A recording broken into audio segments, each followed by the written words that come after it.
Yes.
Ladies and gentlemen, welcome to this year's Capital Markets panel, which is both live and being streamed on EBRD networks, and we have colleagues from the headquarters and other people watching it live.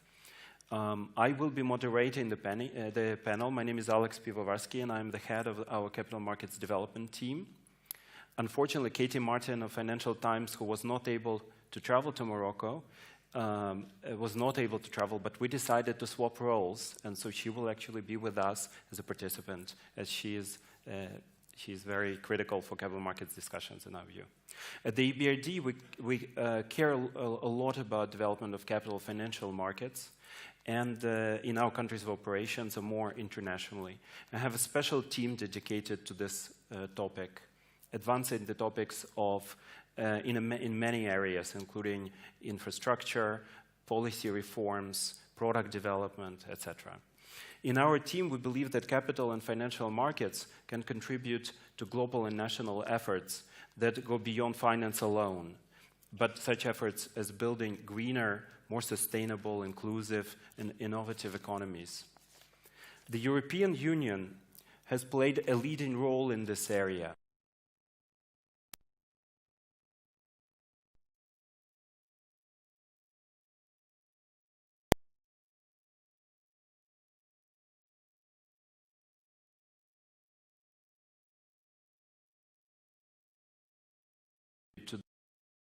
In our countries of operations that are EU members. With this in mind, I'm delighted to introduce our keynote speaker, Valdis Dombrovskis, Executive Vice President of the European Commission, to say a few words before we commence our panel, wider panel. Dear Valdis, please, the floor is yours. Thank you. Yeah. Good afternoon, ladies and gentlemen. Well, first of all, thank you for inviting me to address this Capital Markets Development panel. Today, Europe is facing several daunting challenges, not least Russia's brutal invasion of Ukraine and its ramifications. But that does not mean that climate change has gone away. Far from it, climate change is a global challenge. It affects every one of us, every country, and we must fight it together. This is why the EU is committed to support developing countries and our neighborhood countries too in their move towards decarbonization. The EU itself is committed to greener growth, building a competitive and sustainable economy for the future. We aim to reach climate neutrality by 2050 and reduce our emissions by 55% by 2030.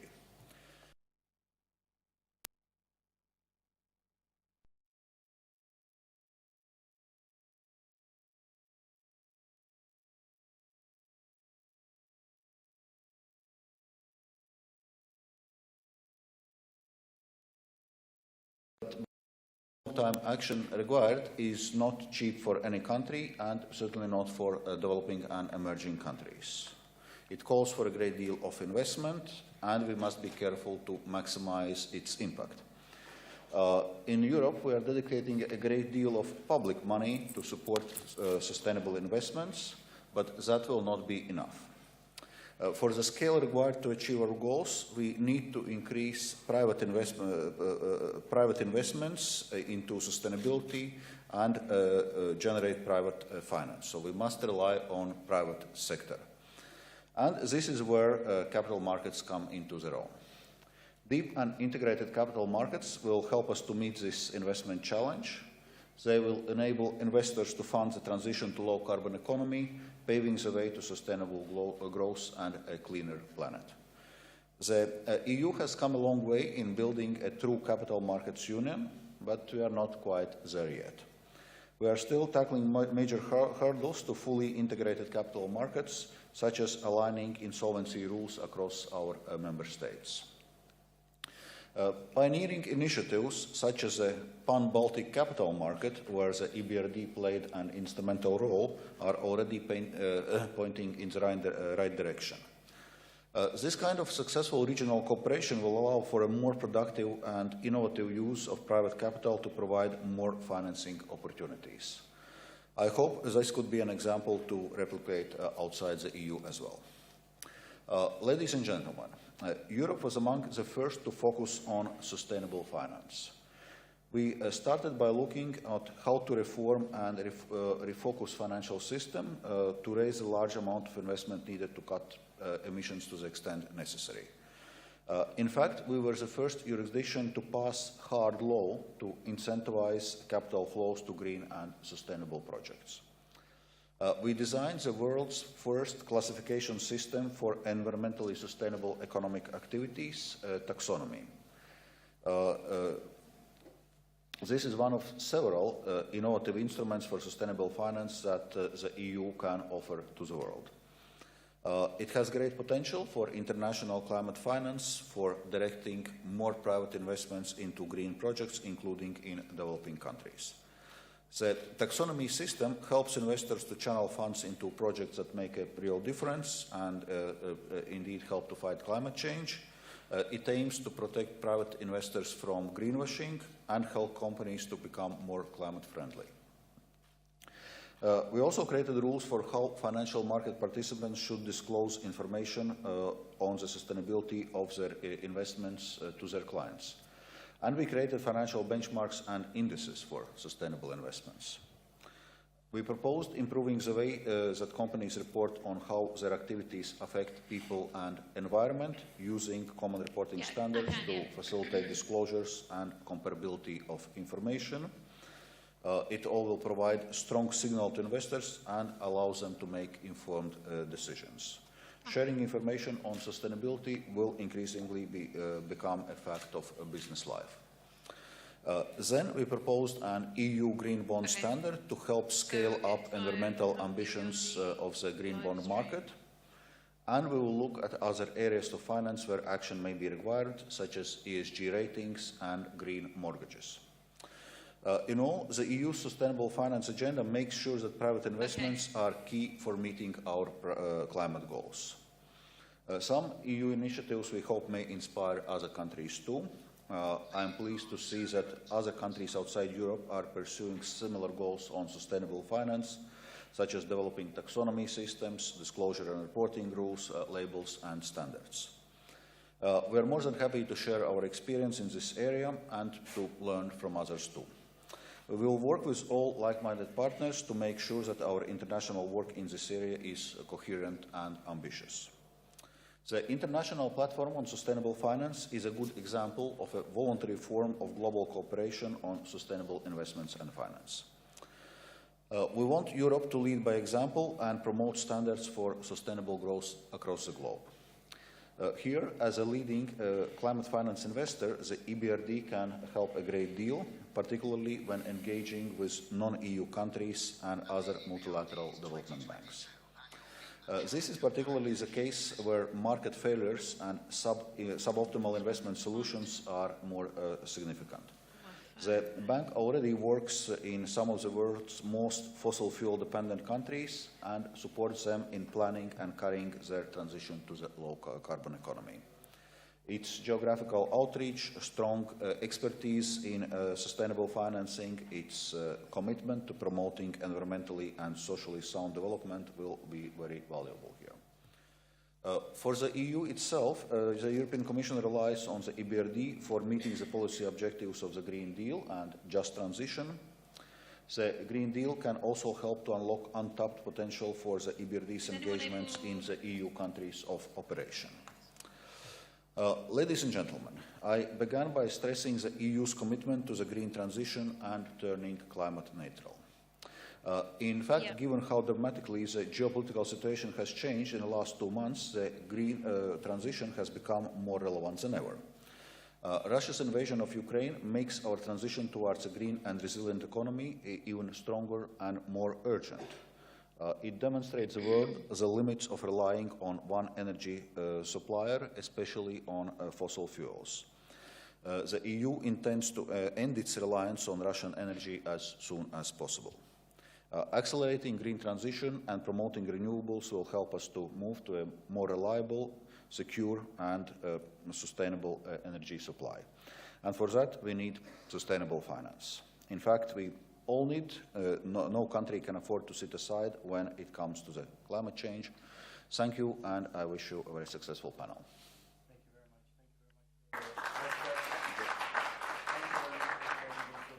Vice President Dobrovsky, thank you, and thank you also for your nice words about EBRD and our cooperation. We'll continue to support the EU's work in the countries where we work together.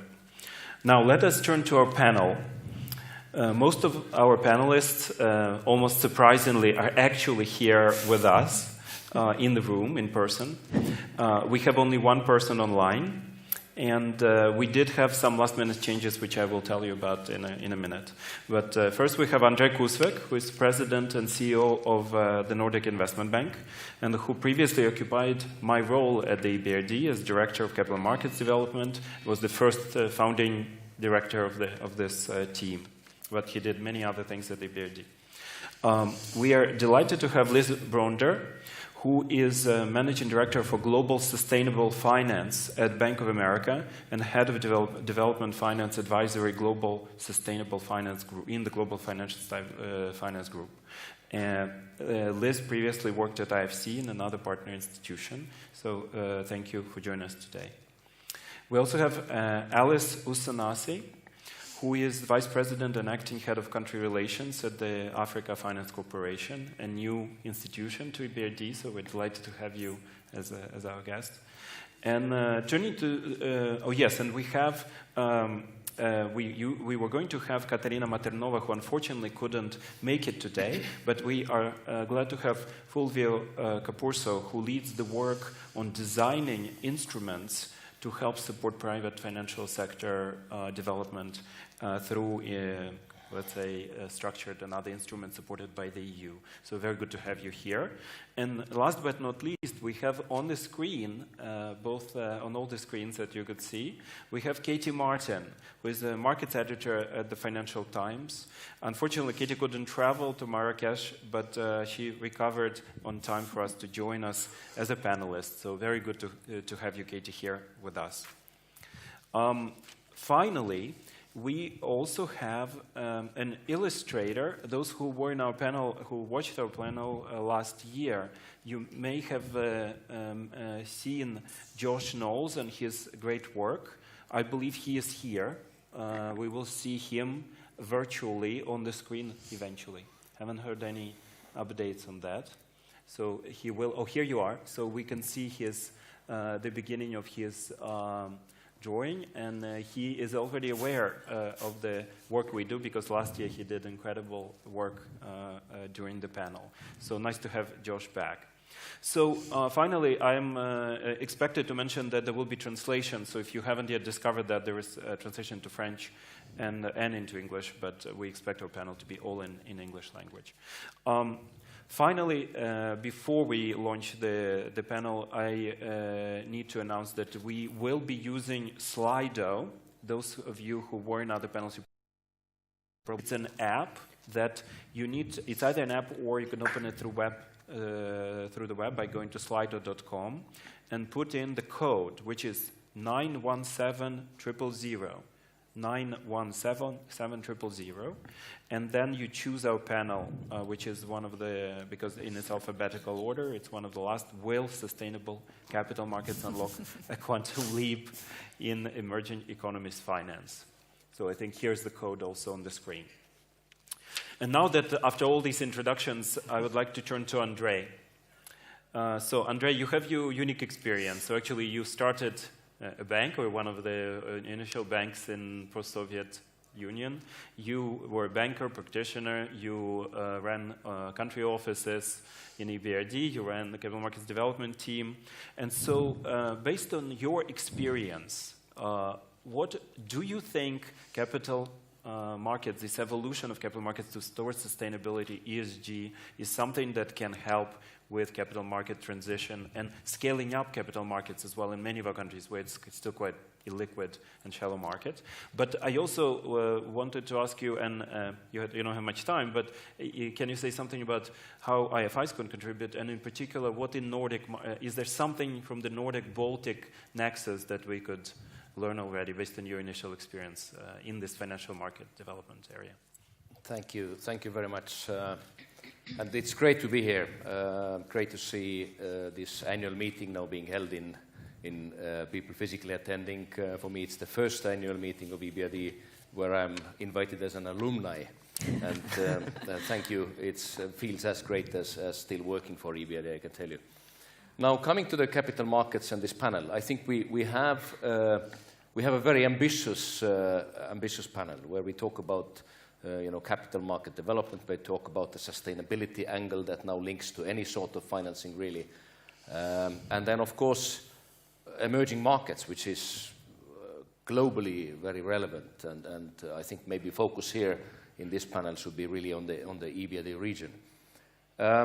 Capital market development is complex enough in the normal times. And, of course, we don't live normal times at the moment, so we are sailing in very turbulent waters. The banking sector regulation has changed following the global financial crisis, which limits the ability of banks to be there for their customers in different forms and absorbing the risk. 2 years of COVID has left a big mark and has been also one of the reasons why we see higher inflation numbers in spite of the efforts of the politicians. Capital markets, I would say, is all about integration, and I really think it's very important that Mr. Dombrovskis and the policymakers at the EU level emphasize how role it is for the various EU central forces at the European Commission, but also the individual country forces are willing to develop an opportunity not only for the companies to fund themselves, but also very importantly for the citizens in these different countries and savers to have opportunities that go beyond banking deposits and haven't produced very much return, as we know, over the past few years. And then those countries where there is lack of capital market, develop a capital market and instruments to invest in, I think unnecessarily people were basically forced to put too much money into physical assets, real estate first and foremost, which again is a bit of a twist where the real estate doesn't end up in the ownership of people that really need it, but rather those that don't know where else to go with their money. So what I would say perhaps as a starting summary is that the four different of financing options, of course, number one, the ownership equity, number two, the house bank relationships, which tend to cover all the financing needs up to 3 years, then the bond market, which is normally 3 years, 5 years, 7 years in most of the EBRD markets, but then also the IFI element, I think, to sail through these turbulent markets is very important. In the Nordics, we see NIB has been active in the green bond issuance for about 11 years, one of the first to start. In the Nordics, generally, the environmental aspect and sustainability aspect about clean and green is is very important.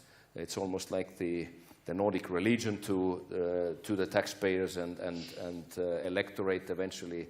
Hence, there is no choice for the politician other than to support that. And then, of course, you do have a very strong investor base in form of mostly pension funds, but also life insurance.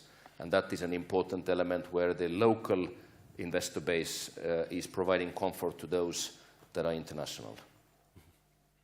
Yeah, thank you so much, Andrei. I guess one thing I could mention about the work we are doing together within NIB is in the Baltic countries, which are kind of a remarkable laboratory of cross-border integration. And it's a relatively small market, but actually they're kind of punching above their weight in this through integration. And they're launching new products, like some simple ones like commercial paper, but they are taking off, and by having a common attitude, including supported by central banks and IFIs, we are trying to advance it. And I hope we could transfer this knowledge to other markets as well. But I'm going to move on and now invite Liz to speak. So more of a private sector perspective, now that you have been there for a little while, not very long also in your new role. So from the private, how do you view this pressure, and is it a real pressure, is it a sustainable pressure of markets towards sustainability and broader define even green, inclusive, well-governed companies and investments? Do you see this as something that could also help emerging markets to increase scale of their financial capital markets at depth as well? So what do you have to say? Well, first, thank you, Alex, for the invitation to join this discussion, and thank you to EBRD for hosting this event that we can all come together on. We've really seen an acceleration in the interest of investors in all ESG-related activities. We have asset managers and institutional investors that have created special pockets that they want to put to work in projects and in financing that is going to serve the SDGs. The SDGs themselves have been a very strong galvanizing set of principles that private investors can adopt and really come to embrace and apply in very many different situations. And even from 2020 to 2021, we saw a growth in the green, social, sustainability-linked bond and loan market. We saw that market double to $1.6 trillion. And not, of course, all of that is in emerging markets, but it just shows the incredible amount of desire to really help. And I think, for all of the terrible challenges we've gone through in COVID, it has really brought to the focus the need to address climate change, and the private sector wants to be part of those solutions. So, we've seen that, and big banks like Bank of America have also done things that really make the commitment real. We made a $1.5 trillion commitment to sustainable finance by 2030 to help our clients through energy transition and inclusive development. And even my role that I joined a year ago, we've put in place a development finance framework that helps us focus on what we do in emerging markets and together with DFIs.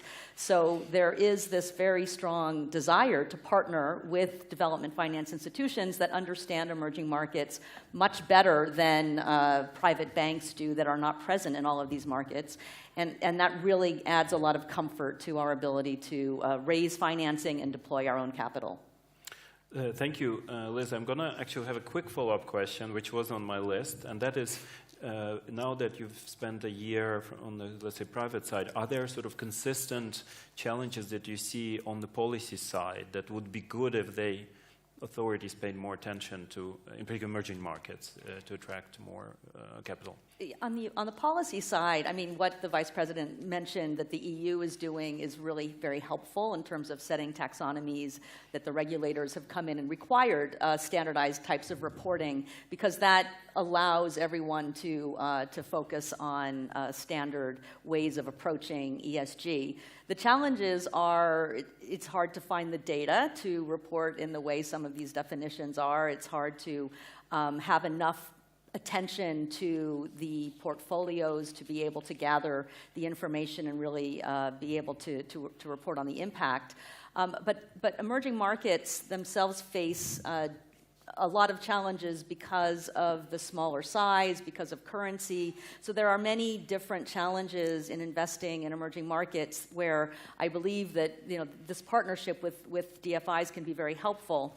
And I would say one of the most interesting things I've learned in the last year is really that when it comes right down to it, it's about the risk frameworks. It's about the risk frameworks both of the DFI private financial institutions, which in some sense need to complement each other a little bit better. All right, thanks, Liz. So I'm going to move now back to the EU, actually, because EU is kind of scaling up its engagement internally inside the EU in the capital markets union efforts, various greening and sustainable efforts. But EU recently started doing also some work on offering products or support to sustainable markets outside the EU. And actually, Fulvio, I know that you are involved quite much, in your division in the European Commission is very much involved in this work. And we felt that it would be good to tell more to our audience and also to others who are watching online. What is it that you're working on? What type of products? How can they help people maybe sometimes who never accessed capital markets in emerging countries, like in the neighborhood of the EU, to for the first time benefit, and what will it be, and what should they be thinking about if they want to benefit? Well, first of all, thanks a lot, Alex, and actually I should bring the greetings and apologies at the same time of Katarina Maternova, our Deputy Director General. I mean, she had to drop off because she's also Director for the support group for Ukraine, she was called, on a meeting on Ukraine. I would like to start from what EVP Dombrovskis said. Mobilization of private investment at scale to deliver impact, which is aligned with our EU policy priorities, is one of the key drivers, for the EU, for our external action, as we call it. Interestingly enough, when we talk about, I work in DG NEAR, that covers, EU, Eastern and Southern neighbor countries, the Western Balkans and Turkey. We call all of them emerging markets. I'm not sure that a private investor or institutional investors would call them emerging markets. Maybe some of them would call them emerging markets. And these are very, the picture when we look at all these countries, of course, that there is a huge variety. The situations are completely different from one country to the other, although I think we can identify some key common elements. If we look at, the economic, let's say, situation even before the war, if you look at FDI inflows, of course, we had COVID, was a huge, tremendous drop in FDI in terms of, the 32%, the EU neighbor as a whole. We understand it's even more, in Eastern neighbor countries. And what is this brings along is volatility in exchange rates. It brings weaknesses in terms of, it's accompanied by weaknesses of currencies, local currencies, which, give us an idea, and even more, they are combined with a volatility in FDI and allocation of capital. So this is, for us, the challenge. It's not only to support and stimulate capital allocation, but also to address the volatility. So we need to have investment that remains in this country, because this will be the way for countries, to become more resilient. And that's why it's so important to work on capital market development for us. And the way we look at this is multifaceted. So we look at it traditionally with the, let's say, the traditional approach is rule of law, public administration reforms, economic governance to support our countries becoming functioning market economies. With EBRD, we engage in policy dialogues with countries that includes also capital market development. So this is one aspect. We also launched, and this is the new part, let's say, an ambitious program that includes a 40 billion euro guarantee backed by the EU budget to support public and private investments in our partner countries. We just launched a call for proposal for private sector type of interventions, and actually the type of products that we're looking at, that we look to back with our guarantees, are indeed capital market type of products, alongside more traditional financial products that we provide through commercial banks or microfinance institutions. So we're talking about bonds, we're talking about sustainability bonds, green bonds, we're talking about impact funds, so equity type of instruments. So all the, let's say, instruments that can work alongside the work on policy reforms in order to create, the resilience that I was mentioning in the beginning. And the idea is to have basically two things. First is to have investments that are counter-cyclical. Second, indeed, is the idea of creating a demonstration effect. So we, as a donor, we're going to, in any case, provide concessional funding, but we're not there to last in terms of provision of concessional funds. We need the markets to work and to function by themselves. So this is why, what we ask to EBRD and to all the other partners to create those dynamics that makes the solution to one problem, but also something that can last in the long run, and so that our support would be less and less needed. Thanks. Yeah, thank you so much, Fulvio. Actually, when we speak with investors, like we recently started engaging quite actively with institutional investors and their representatives, they do think that EU's ambition to help guarantee or provide some structured instruments should increase the scale of issuances in emerging countries outside the EU. But also, some of them feel that this money, and we could touch upon maybe later in this question in the panel, that this money tends to be stickier by definition. So the sustainable investors, they're less volatile than the one, because they have this mandate to be sustainable. So it's, they don't want to go in and out all the time. And so it could actually indeed pave the way for some of these scaling up of some of these investments in the emerging countries outside the EU. I think I'm now supposed to come back to Josh, because we are some minutes already, half an hour into the panel, and to see what is going on with the illustration of our conversation. And it's always interesting to see how capital markets are described by the painter, let's say, illustrator. Is it possible to show on the screen Josh's work? Or should we, yeah, here. I think we. All right.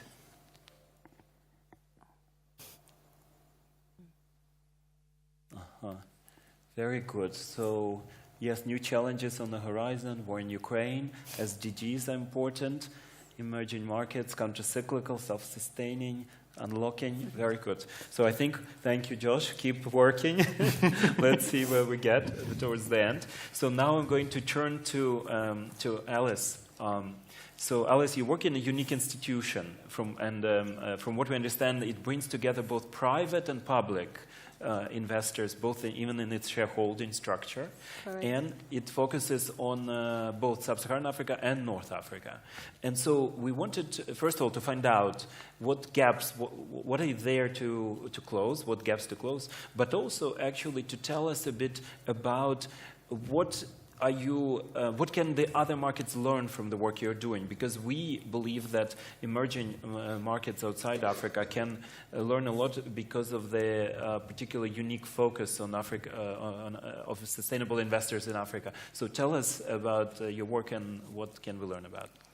Thank you, Alex, and thank you, first of all, for having us. I think this, as well, this is our first time as an institution to join the EBRD annual meeting, and we've been in this discussion with EBRD for the last 2 years to see how hopefully as we expand in the rest of Africa that we can also be a partner as well as we are with other peers.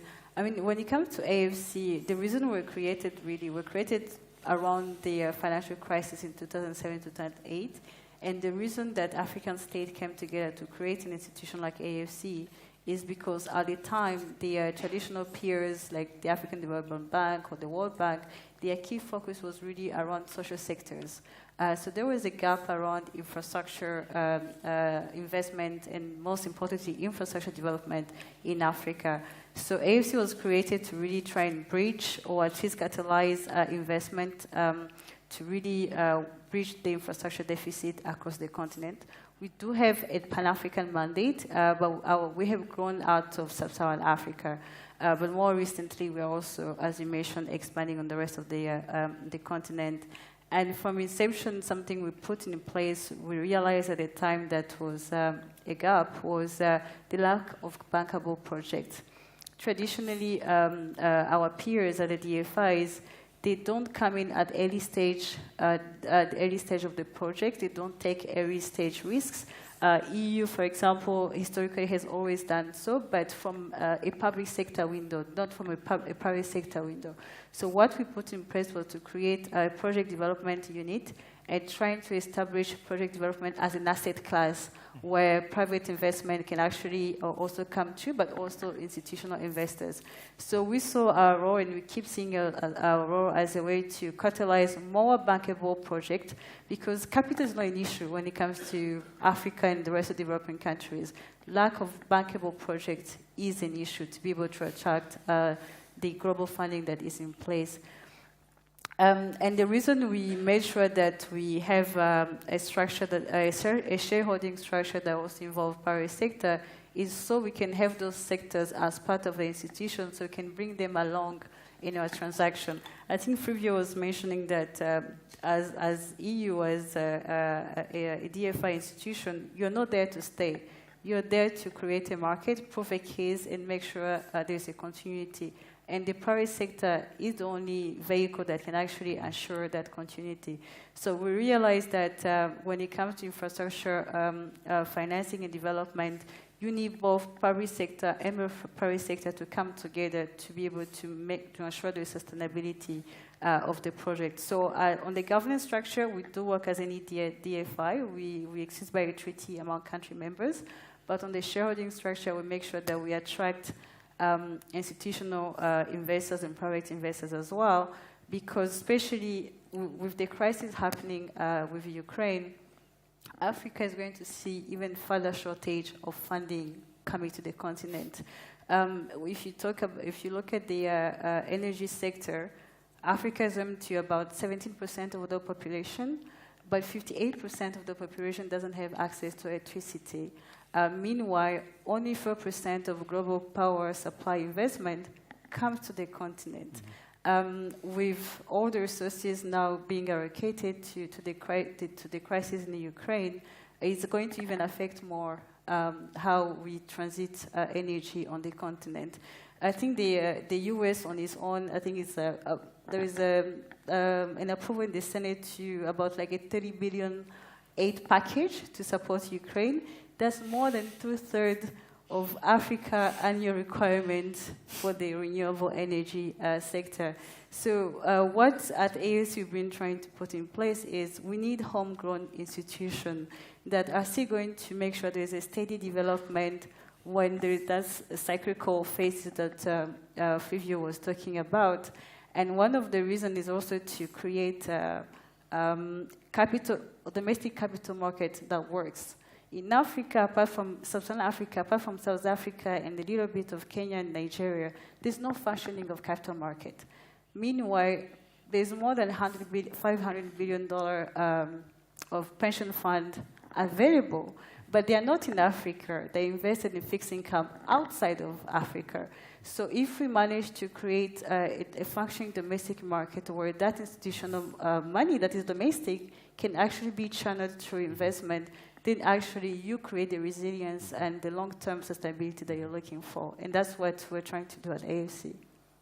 All right, thank you so much, Alice. Andre, did you want to come in or no, to react? I think it's a very important point that you're raising, Alice, which is that, you know, in the countries where there is lack of capital markets for local investment, or the key capital markets are being seen as too small and illiquid, then become exporters of capital, even though they are the emerging markets, and then the money flows out of those emerging markets into more developed markets, which isn't exactly developmental in any way. You know, you would need the opposite movement of capital. Absolutely, but I think it's, you know, when you were speaking, I was thinking that unfortunately many of the problems you're raising are also common in many of our countries of operations. Lack of domestic investor base, people looking for where to put their savings, especially in recent years where interest rates, negative real interest rates, and then also putting probably money, a lot of money going to Western markets, basically, developed markets, because there's no domestic infrastructure, a domestic base, this shallow, so it's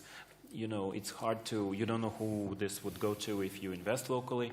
And actually, even foreign investors, institutional investors, they're saying that they need more of a local investor base in order to feel comfortable investing in these countries, because they don't want to be always on the same side. They want to have like a diverse base. So some base is more like sticky, or because they understand their local market better. And we are, of course, all trying to help with this, and that's partly why we are discussing today, and also the work all of institutions are trying to do. And so I hope this is something that will continue advancing over time. Last but not least, we are now going to give the floor to Katie. And Katie is a global markets editor in the Financial Times, and I think that she speaks with a lot of investors and watches what's going on in the market on a daily basis. So I wanted to ask Katie to kind of give us maybe like kind of a global perspective, in a sense. How does this transition to ESG and sustainable investing look, in particular today in the current environment? Is it sticky? Is it with us for the long run? And what are the investors' concerns, in particular in the current environment?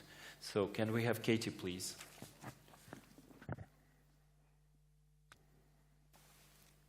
We can't hear Katie, unfortunately. So we need to make. Can you hear me now? Yes, we can hear you now. Please. Oh, great stuff. Very good. Okay.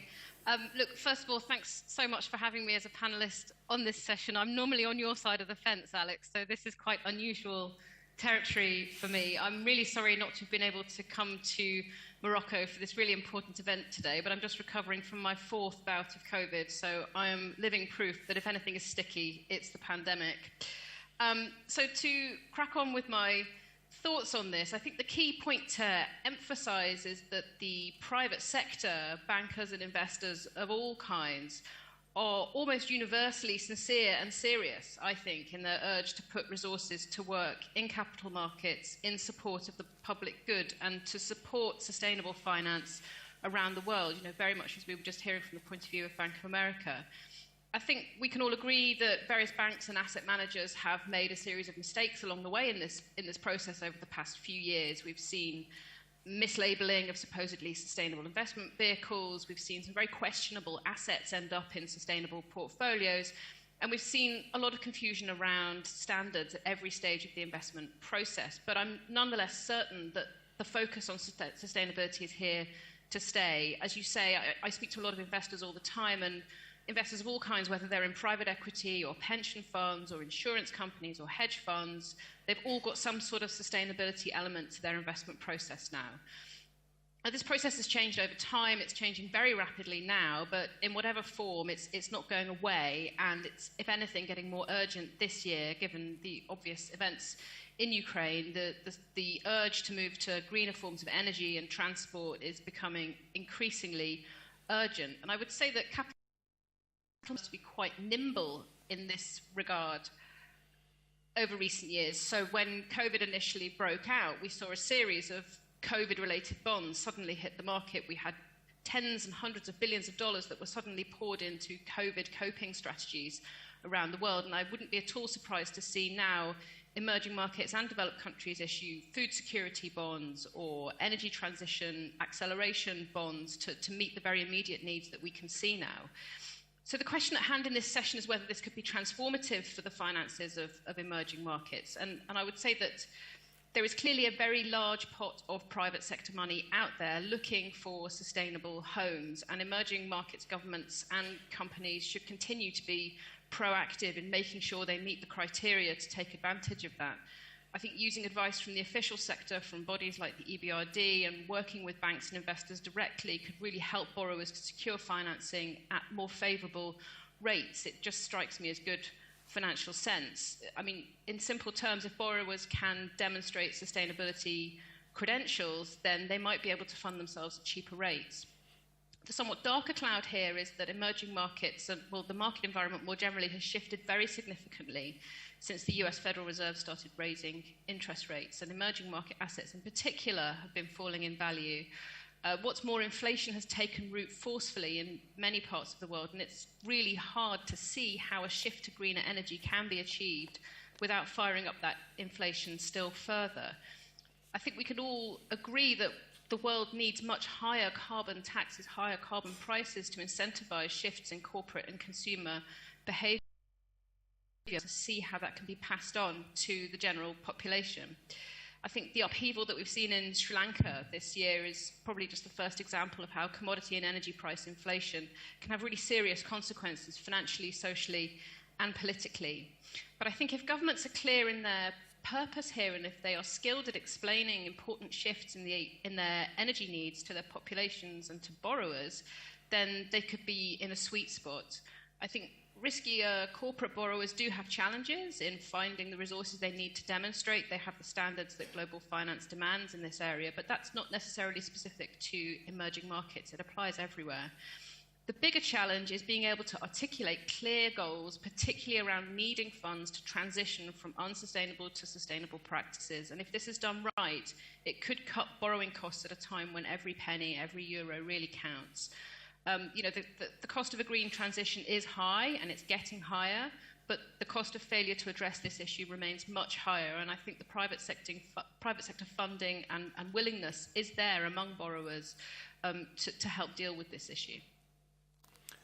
Katie, thank you very much. So it's a largely optimistic assessment based on the market, but it requires action from companies, IFIs, governments, to make sure that we can kind of support and amplify this transition. I would like to now engage the audience. So we are going to have a poll. So basically, those of you in the audience, you're welcome, and watching us online. We will have a poll. Let's see, I think I launched it.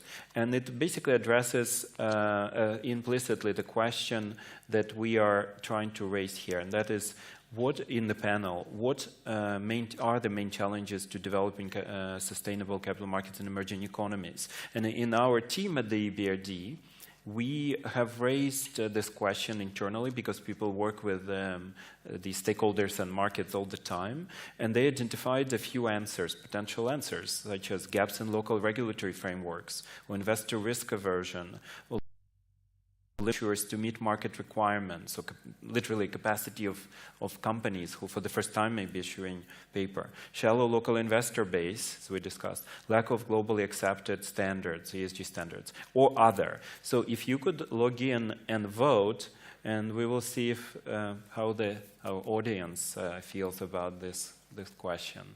So you have a couple of minutes or seconds to vote. I think I launched the... Yeah, you can see it. Very good.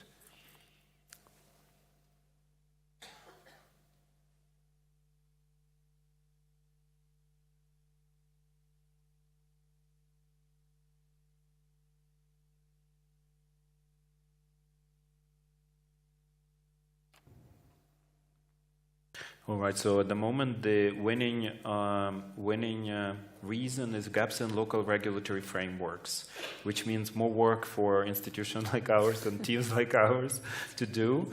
And it looks like it's, let me see, I'm going to update it on my own screen. Yeah, gaps in local regulatory frameworks. And the second one is shallow local investor base. And then runner-ups, risk aversion and lack of global standards. So probably not surprising. Anybody surprised by the... Oh, it's evolving even further. So actually investor base is winning now. Yeah. So anybody surprised to see these results? Is it anything is other that's missing? There are some people mentioning the 10% other reasons. What about panelists? Anything missing? I think the investor base is not a surprise. I want to build. It's the longest term maybe of these things to build, and the dilemma is that it often goes beyond the election cycles. I.e., politicians are perhaps thinking too short term on these type of things, whilst the benefit would come out, maybe for the next government. I might add just what Alice had said about project preparation and the supply side. The capital markets like to be very nimble, as Katie said, and I think that sometimes these projects don't move as quickly as they need to keep the capital markets flowing and to have the liquidity that investors really look for. And I wanted to ask Katie. Katie, do investors you speak with think that local investor base is a challenge for smaller countries, let's say more emerging countries, and regulatory issues? I guess you did mention that. Yeah, I think, sorry, I'm echoing slightly in my ear here, but yeah, I think the lack of a local investor base is certainly a challenge across emerging markets. I think probably, though, the bigger challenge right now is overall risk appetite. It is extremely constrained at the moment, but I do think that borrowers or companies coming to public stock markets that can demonstrate some sort of sustainability credentials will be in a better spot than those that can't. All right. Yep. One of the dilemmas which is specific to sustainability and green instruments, of course, is the fact that the price difference isn't all that big. Whilst we have seen, more demand for these instruments, it still hasn't really got into the pricing, and therefore the issuers often claim that, look, it requires a lot of data collection, reporting, so a lot of more work, but the price isn't all that different. There is now an instrument that is developing, which is sustainability-linked bonds and loans, which is where you can set these specific sustainability goals, be it less CO2 emission, be it less water usage or whatever, and then you set those 2 years into the bond or loan period, and if the company meets that, then there is a discount on the margin side. And even though it's perhaps symbolic, and of course the lenders and investors would still need to make their margin broadly, it is something which is actually tangible enough to make the argument that green is actually moving into the green territory, complying with those set standards is something that is beneficial also financially. Absolutely. But some of these sustainable linked bonds, these are larger issuers, and even 25 basis points could be meaningful on 300 million, and then makes it worthwhile for them to invest. And of course, there are other reasons they are doing it, because we hear already last year when the first issuances happened that it became hard for let's say, energy companies that still use coal or some other, less clean, let's say, fossil fuels, they it wasn't even the pricing in a way issue. They couldn't obtain access to large enough volumes because some investors simply don't want anymore, even at higher price, to invest into these instruments. So SLBs have become a kind of helpful instrument to help transition, because some companies, obviously in the emerging market in particular, find it hard to transition overnight. And in fact, we discussed it with Alice the other day also, that in particular in countries in Africa, this is a major challenge, because they are beginning with no energy access to begin with in many areas. So to jump straight, you require some reinforcements and other solutions. You require base load, basically. Yes. Yeah. Yeah, no, I wanted to react because, the first, of course, reaction is that by seeing that working on a policy framework is key, according to the respondents, it means there's a lot of work for institutions like ours to do. So that's definitely the case. But if you allow me, I think I would also like to make a call for the IFIs, because you have a very important role to play on some of, I would say to all the reasons that were on the panel before. Risk, of course, as we know, is about availability of information and knowledge about the markets. And EBRD and as well as other IFIs, your presence on the ground means a lot, because you have data, you know the markets, and you can pass this information to institutional investors. This is one. The other thing is what Alice was mentioning. Pipeline means origination, and so it means, again, a call for the IFIs, because you have the origination capacity. So what is really important, and from our side, we're ready to support that, is that we would like to see more and more projects that are originated by the IFIs, but offered for the market, offered to institutional investors, because this would be a way of, let's say, having some institutional investors starting to look at the markets of which we're talking about. Fulvia, thank you. You touched actually on one of the questions that was raised in the audience. What's lacking here, demand or supply? And we, of course, in institutions like EBRD, we do see, especially during the time of cheap money, which is ending, it seems, but that supply was a real constraint, you know, especially if you want to come to the market to these new innovative, with new innovative instruments that are hard to find even in advanced markets. And so anything that can be done to encourage it, indeed with also reinforcements by EU or other players, it could create incentives, and maybe eventually others will also see it as a valuable instrument, and we will this way encourage this transition. So the other question, so we were going to actually touch upon this question, and it came up also in the question and answer. And by the way, if you have any other questions, feel free to write them in. We'll at least pass them at the end to the panel to think about. But there's another question related to the war in Ukraine. It's hard to, you know, in a panel like this, because it's become it's had such an enormous impact. For example, at the EBRD, we do see that there were, you know, margins have increased the closer you are to the war. We became more additional in countries where we maybe were not as additional before. But I know that other things are happening now to the market, affecting broader market and emerging markets. So I wanted to give everybody the floor for just briefly to tell us what impact do you see and anticipate in the emerging market finance? Is it some kind of fracturing of markets, value adjustment of markets? What's going to happen? Liz, I'm going to come to you. So first, I think volatility and lack of predictability are very hard for investors to then think of longer-term investing. And so that's a problem, because a lot of these solutions require long-term investing, and the risk appetite, of course, comes back closer to home when the predictability is less there. And I think that the other big trend is, as we sort of saw that the multilateralism was being challenged, now multinationalism is being challenged in this ability to have supply chains across the world, and that's creating, you know, a big focus on energy security, food security, supply chain security, and that is going to change a lot the dynamics of where things can be produced, because that was something we were really taking for granted, I think, and you know, now it isn't as assured. So I think that changes a lot the dynamics of where investment may go. And that you know, investors are going to need to have these partnerships with, as you said, the people that have the information, but also that have the strong relationships with the governments and can maybe help with some additional predictability. I think we're going to go to Katie back, because it's a question about markets and what they're doing. What's your expectation of the impact? I think what's happened in Ukraine has been a really pivotal moment for sustainable investment in a number of ways.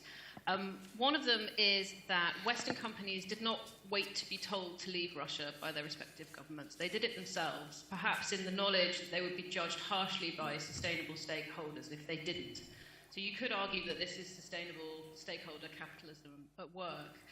The other is that it's forced a rethink for quite a lot of investors around what sustainability really means. You know, for a lot of investors early on, it just meant, well, don't buy defense stocks. You know, it was that simple. There's been a massive U-turn on how investors now see defense companies and investment in defense companies. It clearly does not always make sense to exclude them from portfolios. In addition, it's been quite an oddity of sustainable investment that even investors who take this issue very seriously and have done for a long time have generally ignored sustainability metrics and human rights records of government borrowers. I think, you know, this just hasn't really seeped into the mindset of government bond market investors, and I expect this to change pretty quickly, and I expect that the Western buyer's strike on Russian government debt is likely to be just the start. And the other kind of big issue here is that, you know, over the long term, the imperative is clearly to move away from fossil fuels and for investors to try and put their money to work to accelerate that process. But in the short term, countries and companies in emerging markets and elsewhere clearly need a stopgap measure if they're going to stop using Russian gas, and that they need investment in fossil fuels quickly to fill that gap before solar, wind power, maybe even nuclear can step in. So actually there are quite a lot of sustainable investors now that think that investing in some fossil fuel projects can actually make sense for the short term. So it really has changed the conversation around what sustainability really means. Yeah, thanks, Heidi. I'm going to actually go back to the audience briefly and say we have a second question, and because we only have about 5 minutes, we started late, so I'm going to use that prerogative and to add 5 minutes to the panel. And there is a second question, and the question is, as you are here in the audience and watching us, do you feel, based on this conversation, that sustainable capital will unlock a quantum leap in emerging economies finance over time? And we have some not as direct questions, so not yes and no, but questions that sustainable finance will drive markets. Emerging economies will need the right market conditions first. Traditional finance will continue to dominate in emerging markets for a while. So if I can ask you to vote while we complete this round, and Andre, what do you think about the impact of war in Ukraine on emerging markets, capital markets? Well, immediately after the war, Russian aggression against Ukraine started, we saw very significant volatility in the financial markets. So the collateral values of the hedges, both FX hedges as well as interest rate, started to move violently, and it basically shifts your IFRS monthly profits all over the place. Secondly, we do actually have now seen over these past 75 days how the international appetite, particularly for the bond issuances from the region, Baltics I'm mostly talking about here, but also Finland, is less, there is less demand for these countries, because everybody just thinks that however low the probability of kind of a similar physical intervention there, maybe I wouldn't need to invest today. Mm-hmm. And then that in turn has triggered a much greater demand for NIB financing, for instance. So that has actually shifted around quite a bit. And then maybe finally, of course, the energy futures, but also soft commodity futures, like grain, etc. These markets are reacting. If I can actually add on that, I think in some way is, especially with the increase in digitalization in sub-Saharan Africa, in urban communities as well, it's going to hopefully to democratize finance. Because increasingly in South Africa, Kenya, Ghana, you're seeing an increase of use of cryptocurrency. I think just even between July 2021 and July 2020, I think there was about 105 billion of cryptocurrency payments that took place. And that was about 1,000 increase from the previous year. And what this is going to be doing is also going to push for financial inclusion, because by removing the traditional banking system, you are going to see the mortgage facilities, because the way the traditional banking system, they are not eligible as credit profile for them. And also you're going to see faster and more economic support in terms of remittances coming to the continent, because it's cheaper and faster to access their families in the community area as well.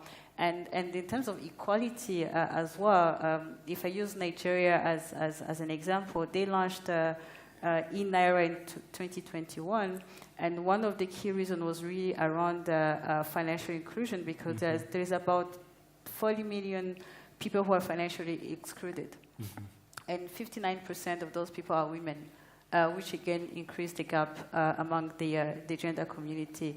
So I think what emerging countries are doing, especially with the rise in the startups, you have seen there's quite an appetite coming out of Southern Africa in terms of startups, attracting global funding out of the Silicon Valley coming to the continent. There you are going to see other financing options that were not there. For example, in Mozambique, there is this startup that is called Empower, and they are crowdsourcing through, they are funding through cryptocurrency to develop a real estate development. And then it's way cheaper for people to be able to be eligible for those type of residency, because it does not come with the usual strings attached of banking systems. So I think it's an opportunity that emerging markets can seize. Yeah, and we are use actually it. going to see probably quite a lot of things happening in sub-Saharan Africa that we will be all studying. For example, we did already know the interest of Ghana and Nigeria in launching central bank's digital currency for inclusion purposes. And some of this, if it is successful, could be helpful for our other countries, existing countries, Central Asia, for example. Correct, And yeah. it's we will keep watching that. Fulvia, do you have a reaction to this question? What do you see? Yep. A lot has been mentioned already, so I would focus maybe on one element, because under the inflation, I think there are key volatility I mentioned in the first part of my intervention. Looking at the macroeconomic framework, I think the cost of servicing foreign debt is expected to increase. And what we can expect is request for debt restructuring for some countries. And this is something, in my personal view, to be looked with extreme attention, that will require joint efforts by the donor communities and by IFIs with a proper mix of instruments, because otherwise this could be something that's going to extend far beyond what we hope is going to be like a soon end of the war in Ukraine. All right, I'm going to now ask us to show us the second poll, and we're getting very close to the end. So have we convinced, well, we were not trying to convince anybody, but what does the audience think about this question? And so the audience thinks that emerging economies will need the right market conditions first. So there's still a lot of work in emerging economies. I think we discussed a lot of this here, and it's coming back to the same question, what's missing? You know, legal environment, regulatory environment, investor base, I guess many things there. And then traditional finance will likely dominate. So there's still a lot of work for us to do, I guess. Oh, it's still evolving, but the answer, the competitor, the leader is still the same. So thank you very much, the audience, and I'm going to now turn to Josh to show us the final version of his work before we wrap up.